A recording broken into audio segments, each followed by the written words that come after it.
મહેસાણામાં એસપીજી અધ્યક્ષ લાલજી પટેલે સમાજ પ્રત્યે ચિંતા વ્યક્ત કરી. પાટીદાર યુવાનોમાં વધતા વ્યસન અને દેખાદેખીની સંસ્કૃતિ સામે ગંભીર ચિંતા વ્યક્ત કરી. ફિલ્મોમાં જોઈને ગેંગસ્ટર બનવાના ખોટા રવાડે પાટીદાર યુવકો ચડી રહ્યા હોવાની વાત કરી. સમાજના લોકોના નિરાકરણ માટે એઆઈ એપ્લિકેશન લોન્ચ કરવાની પણ તેમણે જાહેરાત કરી છે. દીકરીઓને ભગાડવાની ઘટનાઓને લઈને કડક કાયદાની પણ તેમણે જોગવાઈ કરી.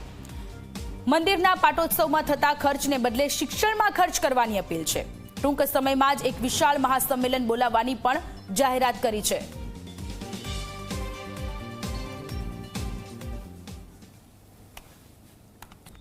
ધુરંધર પિક્ચર જોયું ને, એ બધાને ગેંગસ્ટર બનવું હોય.